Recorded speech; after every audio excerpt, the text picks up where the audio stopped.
Hey everyone, this is Deepak Kumar. Welcome to my YouTube channel Mathex. तो दोस्तों, आज हम लोग पढ़ेंगे about introduction to Euclid geometry class 9th from NCERT. इस चैप्टर के अंदर जो सबसे पहली चीज़ सीखने वाली है वो है about geometry. What is geometry? Geometry के अंदर हम लोग क्या डील करते हैं? Basically it is a combination of two words geometry. Geo refers to the earth and the metry refers to the measurement. यानी कि हम लोग अर्थ की मेज़रमेंट कर रहे हैं, उस चीज़ को हम लोग क्या बोलते हैं? ज्योमेट्री। ऐसे क्लियर नहीं होगा, एक एग्जांपल लेके दिखाता हूँ मैं आपको। मान लीजिए ये एक अर्थ का सरफेस है, ठीक है। इस अर्थ के सरफेस के ऊपर हमने डिफरेंट शेप्स काटी। जैसे मान लीजिए किसी को पॉन्ड की ज़रूरत थी तो उसने सर्कुलर पॉन्ड बनाई।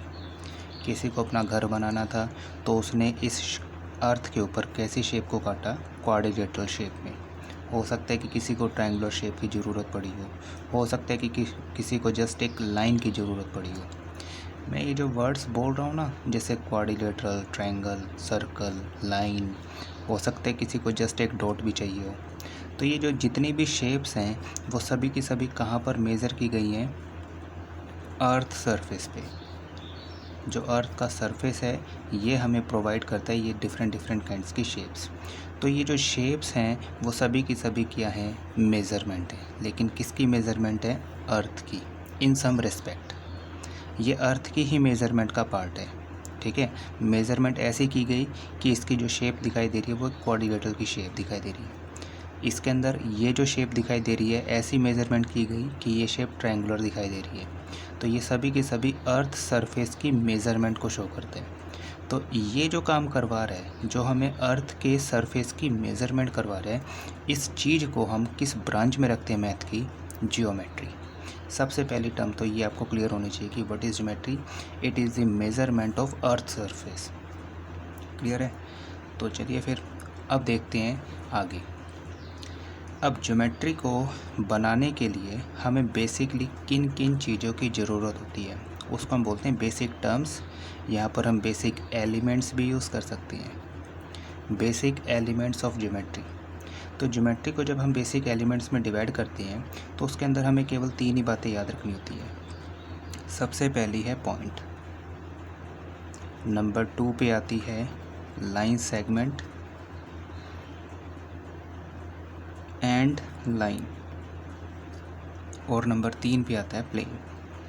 आपको ये 3 टर्म्स आपको अच्छे से समझनी होंगी to understand what is geometry. Point, line segment and line and plane. तो सबसे पहले देखिए कि what is point. What is point, इसको समझाने के लिए इसकी जो हम लोग डेफिनेशन खोलते हैं वो क्या है?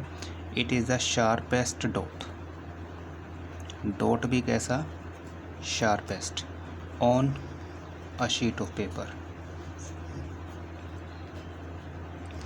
यानी कि ये जो पॉइंट है इसकी डेफिनेशन में आपको एक तो डॉट दिखाई दे रहा है, लेकिन वो डॉट भी किस कैटेगरी का हो? शार्पेस्ट कैटेगरी का। उस शार्पेस्ट डॉट को जो आप किसके ऊपर बनाओगे? On the sheet of paper is refer to as point. अब इसको समझाने के लिए मेरे पास कुछ एग्जांपल्स हैं। जैसे देखिए, अगर मैं एक डॉट इस ब्लैक पेन की हेल्प से बनाता हूँ, हो सकता है मैं डॉट ऐसा बनाऊँ। अगर मैं दूसरा डॉट ऐसे बनाता हूँ, इससे थोड़ा सा छोटा है, और तीसरे डॉट के अंदर मैंने अपनी पेंसिल यूज़ की और इससे जस्ट एक ऐसे बनाया, आपको ये चीज़ दिखाई भी नहीं दे रही होगी। इवन मेरे पेपर के ऊपर ये बना हुआ है, ठीक है। ये है शार्पेस्ट।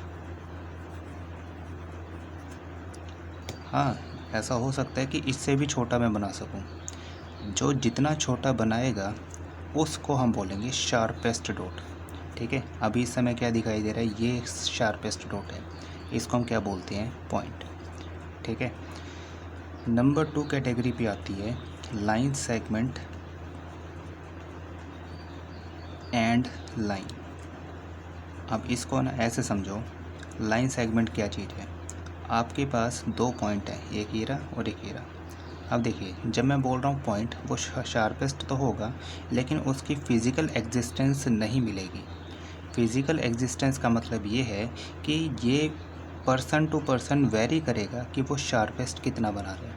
हो सकता है वो शार्पेस्ट इसको बोल दे, मेरे रेस्पेक्ट में मेरे ख्याल से मेरे को लगता है ये शार्पेस्ट हो जाए।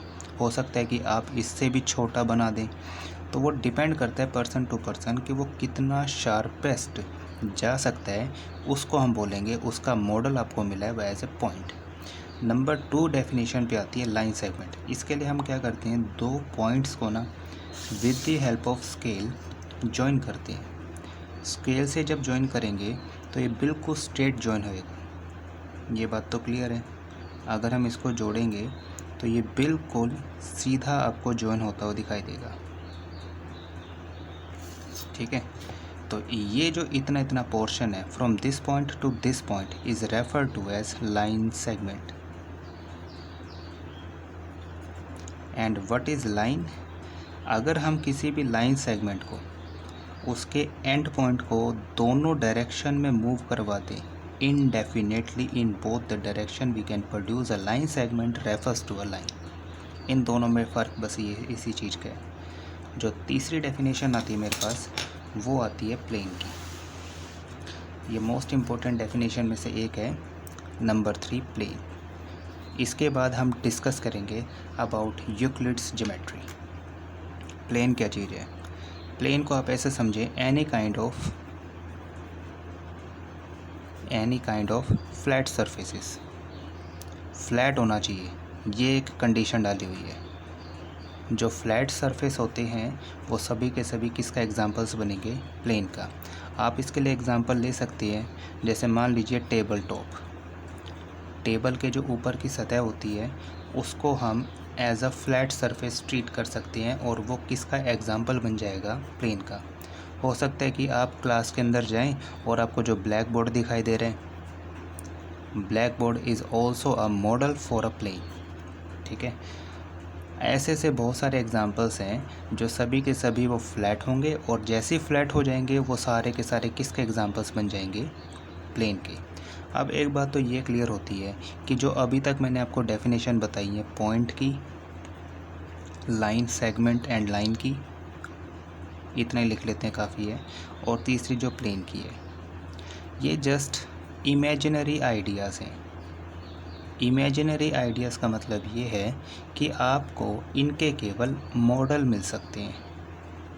रियलिटी में एग्जिस्टेंस आपको इनकी नहीं मिलेगी, जस्ट एक मॉडल मिलेगा, और उस मॉडल के बिहाफ पे पर्सन टू पर्सन ये वेरी करेगा कि वो किसको पॉइंट मान रहे हैं, किसको लाइन सेगमेंट बोल रहे हैं, और किसको वो प्लेन बोलते हैं। सबसे पहली चीज़ तो आपको ये क्लियर होनी चाहिए।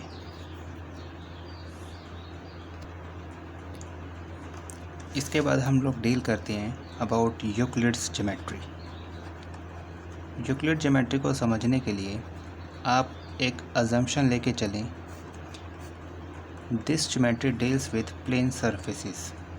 सरफेस कैसे होने चाहिए? प्लेन। हमारे पास और भी एग्जांपल्स हैं सरफेसेस के जो प्लेन नहीं हैं, उनको किस में डाला गया है? वो होती हैं नॉन यूक्लिडियन ज्योमेट्रीज या नॉन यूक्लिड्स ज्योमेट्री। जैसे आपने एक एग्जांपल लिया हो लाइक बॉल में सारे के सारे सरफेस कर्ड होते हैं। जब सरफेस कर्ड बनते हैं तो वो कोई प्लेन का एग्जांपल नहीं बनेगा। तो वो जो कर्ड सरफेस है वो एक बॉल बनी, और बॉल किसके अंदर आती है? नॉन यूक्लिड ज्योमेट्री में। आप ऐसा भी समझ सकते हैं कि जितने भी कर्ड सरफेस होते हैं ना, वो सारे के सारे किसके अंदर रहेंगे? नॉन यूक्लिडियन ज्योमेट्री में। लेकिन जब आप प्लेन सरफेस की बात करेंगे, फ्लैट सरफेसेस, तो वो सारे के सारे किस में रहेंगे? यूक्लिड ज्योमेट्री में। तो जो अब मैं आगे आपको पढ़ाऊंगा उसके अंदर किसी भी नॉन यूक्लिड ज्योमेट्री का जिक्र नहीं होगा। मैं किसकी डील करूंगा? केवल यूक्लिड्स ज्योमेट्री की। ये 2 टाइप की ज्योमेट्री होती हैं, याद रखना। ज्योमेट्री 2 टाइप की बनी थी स्टार्टिंग में। इसमें से जो सबसे पहली कैटेगरी है उसका नाम है यूक्लिड्स ज्योमेट्री। ठीक है, यूक्लिड की जो ज्योमेट्री है उसको हम बोलते हैं यूक्लिड्स ज्योमेट्री। और बेसिकली ये डील किससे करती है? प्लेन सरफेसेस से। और जो दूसरी ज्योमेट्री है उसका नाम है नॉन यूक्लिडियन ज्योमेट्री। और ये किससे डील करती है? कर्व्ड सरफेसेस से। सरफेस होने चाहिए कर्व्ड, ठीक है। तो आप ऐसे इनको याद रख सकते हैं।